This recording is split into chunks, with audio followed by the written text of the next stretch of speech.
down. Another step down. Exit मिल गया है। अभी और टनल्स हैं, ये तो उसने बोला जस्ट वार्म अप है अभी में।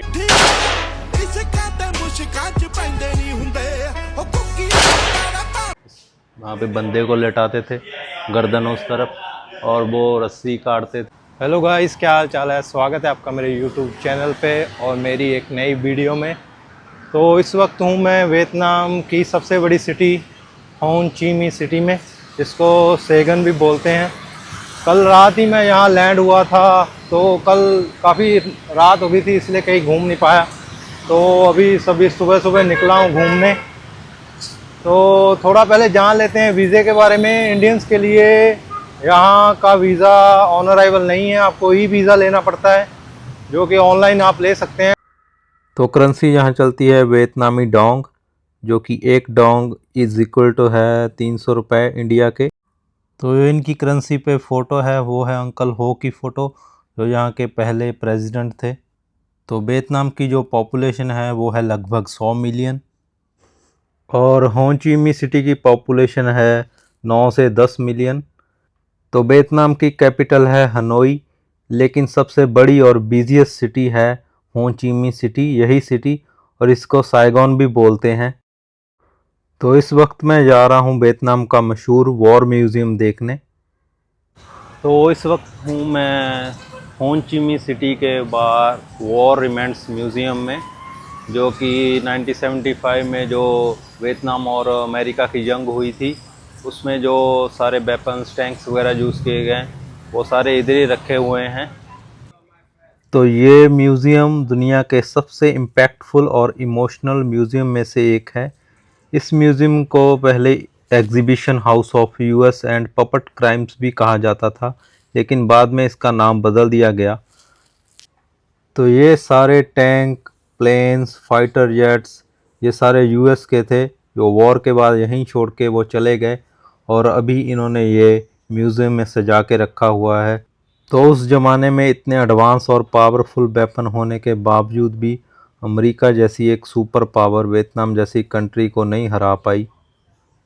तो ये सारे वेपन अमेरिका के हैं, जो कि उन्होंने वियतनाम में तबाही के लिए भेजे थे। ये सारे जो भी टैंक, प्लेन्स वगैरह सारे अमेरिका के ही हैं। तो वियतनाम पहले दो हिस्सों में बटा हुआ था, नॉर्थ वियतनाम और साउथ वियतनाम।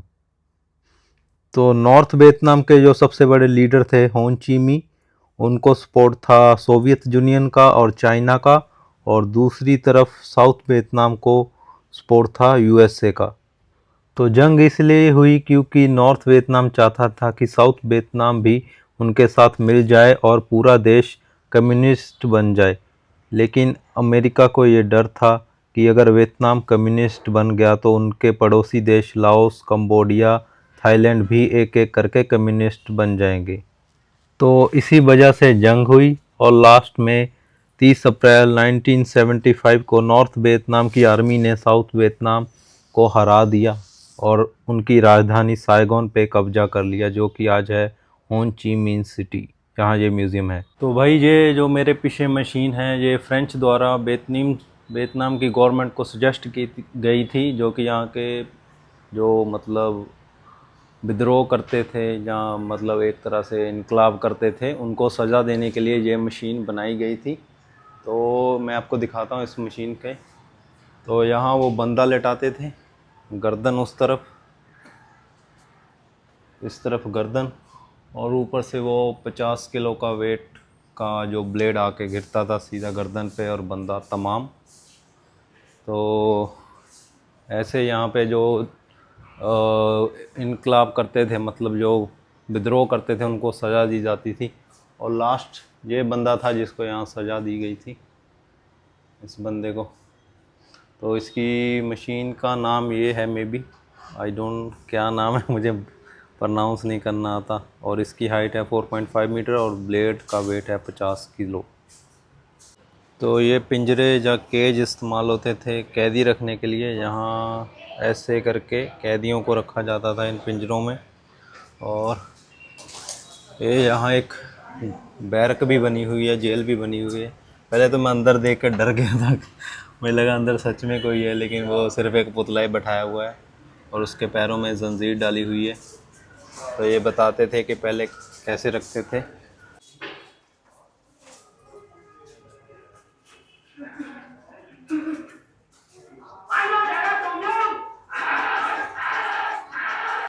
तो यहाँ ऊपर से कैदियों पे नज़र रखते थे नीचे।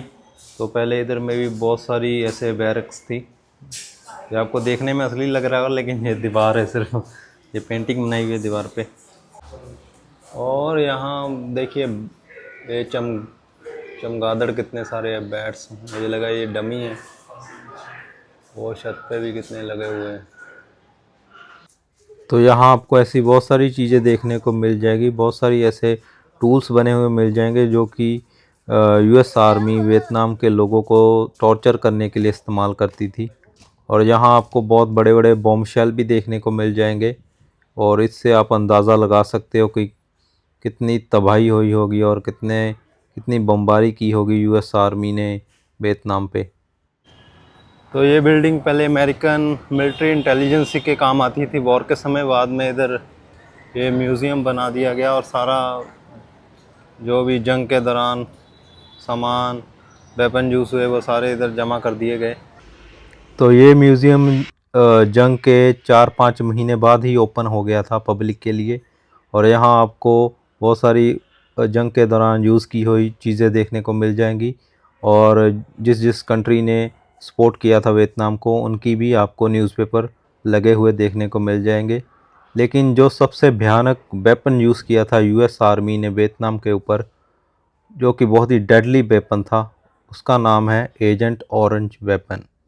तो एजेंट ऑरेंज एक बहुत ही ख़तरनाक और पावरफुल केमिकल था जो कि जंगलों को बर्बाद करने के लिए यूएस आर्मी ने स्प्रे किया था वियतनाम के जंगलों के ऊपर। तो यूएस आर्मी का मकसद था कि पेड़ों की पत्तियों को गिरा देना ताकि दुश्मन छुप ना सके, और उनकी फसलों को बर्बाद कर देना ताकि उनको खाने को ना मिले। तो इस केमिकल ने सिर्फ पेड़ों को ही बर्बाद नहीं किया, बल्कि वियतनाम की आने वाली नस्लों को भी बहुत ज़्यादा प्रभावित किया। तो वियतनाम में हज़ारों बच्चे बिना हाथ पैर के पैदा हुए इस केमिकल की वजह से, या फिर उनके हाथ पैरों की शेप अजीब थी। कई बच्चों की तो रीढ़ की हड्डी तक डेवलप नहीं हुई। कई बच्चे मेंटल डिसेबिलिटी और ब्लाइंडनेस का शिकार हुए। एजेंट ऑरेंज का इंसानों पर असर इतना भयानक था कि इसे धीरे धीरे होने वाला कत्लेआम कहा जाता है। इसका असर सिर्फ उन पर ही नहीं हुआ जो जंग लड़ रहे थे, बल्कि उनकी आने वाली 4 पीढ़ियों तक इसका असर हुआ। म्यूज़ियम में जब आप जाते हो तो वहाँ उन लोगों की फ़ोटो हैं जो आज भी एजेंट ऑरेंज विलेज में रहते हैं। इन डिफ़ॉर्मिटीज़ की वजह से कई लोगों को समाज में अपनाया नहीं गया। एजेंट ऑरेंज से प्रभावित हुए बच्चों को 24 घंटे केयर की ज़रूरत होती है। वियतनाम में आज भी ऐसे सेंटर हैं जहां इन एजेंट ऑरेंज विक्टिम्स को रखा है, क्योंकि उनके परिवार उनका खर्चा नहीं उठा पाते।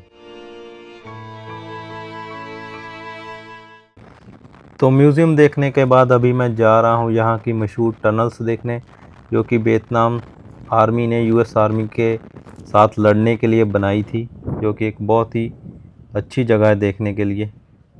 तो अभी मैं आ गया हूँ टनल्स देखने, जो कि हो ची मिन्ह सिटी से बहुत ज़्यादा दूर है। तो यहाँ भी आपको वार में इस्तेमाल हुई बहुत सारी चीज़ें देखने को मिल जाएगी, जैसे कि टैंक्स, प्लेन्स, उसके बाद जीप्स वगैरह, और थोड़ी बहुत गन्स वगैरह भी रखी हुई हैं इन्होंने। तो फाइनली जा रहा था टनल्स की तरफ। जो ये टनल्स हैं वो पूरे 250 किलोमीटर नीचे तक फैली हुई हैं। जब में भी वॉर्स वगैरह चलते थे तो वो नीचे ही रहते थे, नीचे अपना सारा वगैरह खाना वगैरह बनाते थे, सब कुछ नीचे करते थे। तो अभी मैं उसी तरफ जा रहा हूँ। तो पूरा जंगल के बीचों बीच है ये टनल्स, देखिए पूरा।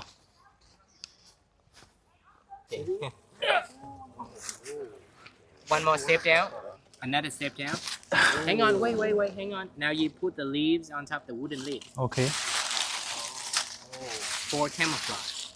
And then you lift the lid up over your head. Keep your arms straight up. Look at the camera picture for you. You make Go. video. Huh? Yeah, I'm making doing a video. Now Yeah. you can bend your knees and go inside. ओ आगे जाती है ये tunnel. बहुत humidity है अंदर, बहुत ही मुश्किल है अंदर आना। एंट्रेंस भी बहुत डिफिकल्ट है भाई साहब। ये देखो भाई,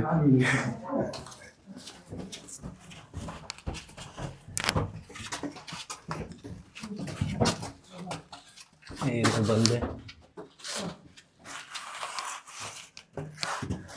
इसको तंग जगहों से प्रॉब्लम है, वो बिल्कुल ना आए।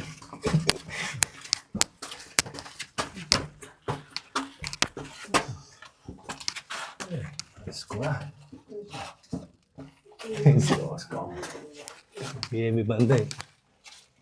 ऊपर एग्जिट।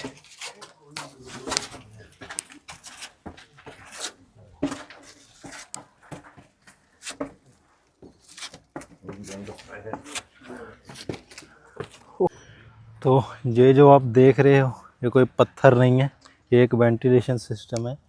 जब टनल्स के अंदर होते थे सोल्जर्स तो वो इन वेंटिलेशन के ज़रिए थोड़ी बहुत सांस जैसे हवा आती जाती रहती थी इन वेंटिलेशन के ज़रिए। लेकिन बाहर से देखने से लगता है कि ये जस्ट एक पत्थर है, लेकिन पत्थर नहीं है। एक ये भी है ट्रैप एनिमीज़ के लिए, वो नीचे इसके वो लगे हुए हैं कील्स वगैरह, जो भी गिरेगा बस तमाम। अभी तो मेन कोर्स बाकी है, ये तो बस ऐसे ही है। तो ये है मिलिट्री बंकर, ये बेड लगे हुए हैं मिलिट्री। इधर में भी पेशेंट्स वगैरह रखते होंगे नीचे जब वो इंजर्ड हो जाते होंगे। इसका भी आगे का है रास्ता।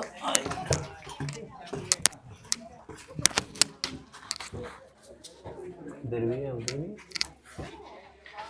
दो रास्ते हैं। ये वाला बंद है, इधर और है कुछ नीचे भाई साहब। पता नहीं कितनी कितनी टनल बना रखी हैं नीचे। बाहर चलते हैं। तो ये है मिलिट्री हेल्थ बंकर, यहाँ में भी सोल्जर्स का इलाज किया जाता होगा। ये डमी भी रखे हुए हैं उन्होंने सारे, इलाज कर रहे हैं।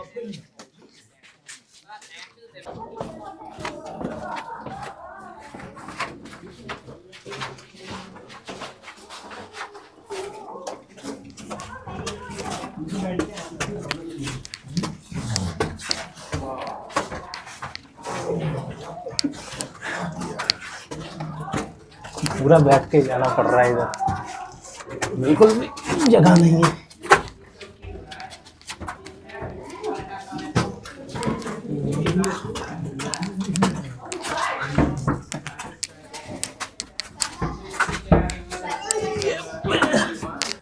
तो ये है ऑफिसर का मीटिंग रूम, जहाँ बैठ के ऑफिसर्स मीटिंग करते हैं।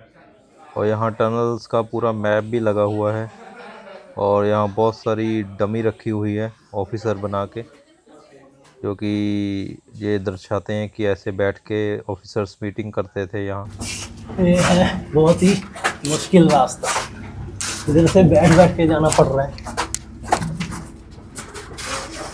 बहुत ही टाइनी स्पेस है। ह्यूमिडिटी भी बहुत है, घुटन भी बहुत हो रही है। और हाँ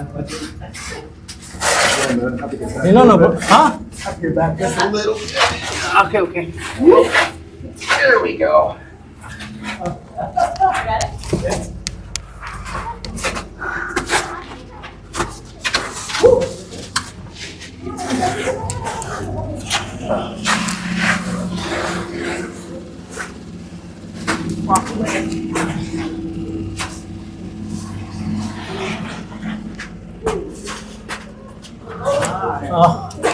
तो टनल का सफ़र हुआ सारा ख़त्म।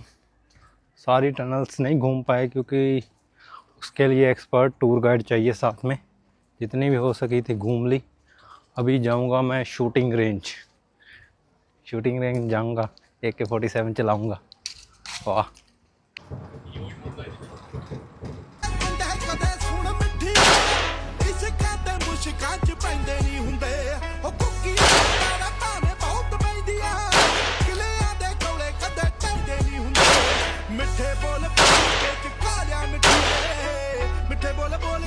तो अभी मैं जा रहा हूँ वापस सिटी को, होन ची मिन सिटी वापस जाऊँगा, क्योंकि ये जो टनल्स वगैरह थी, शूटिंग रेंज वगैरह की लोकेशन थी, वो सिटी से काफ़ी दूर थी। तो आने के लिए भी 1.5 घंटा लगा था। तो भी जाने वक्त तो ना कोई टैक्सी मिल रही थी, ना कोई स्कूटर मिल रहा था। सारे ऐप मैंने ट्राई करके देख लिए, किधर से भी बुक नहीं हो रहा था। तो फाइनली पब्लिक बस लेके जा रहा हूँ। ये भी सही है, चीप है, बहुत अच्छी है, लेकिन टाइम कंज्यूमिंग है। लेकिन मैंने सोचा कि चलो उधर से तो निकलते हैं, आगे जाके कहीं सिटी के पास जाके फिर मैं स्कूटर बुक कर लूँगा। देखते हैं अभी क्या होता है। लेकिन शूटिंग करके बहुत ही ज़्यादा मज़ा आया मेरे को। तो आप भी अगर कभी हो ची मिन सिटी आएँ तो ये टनल्स देखने ज़रूर जाएं। बहुत ही अच्छा एक्सपीरियंस है, और शूटिंग रेंज का भी बहुत ही अच्छा एक्सपीरियंस था। मुझे तो बहुत मज़ा आया, बहुत ही कमाल का था। मैं और करना चाहता था, लेकिन थोड़ा महंगा था। 75,000, हाँ 75,000 इधर का वियतनामी डोंग का एक राउंड था। मतलब एक जो बुलेट थी उसका प्राइस था 75,000 वियतनामी डोंग। तो मैंने 10 ली थी, वही 7,50,000 वियतनामी डोंग्स की बन गई थी।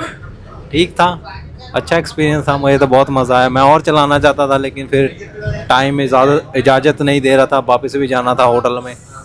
तो अभी देखूंगा होटल में जाके चेंज वगैरह करके नाइट लाइफ थोड़ा देखने जाऊंगा, अगर टाइम मिला तो, मन किया तो।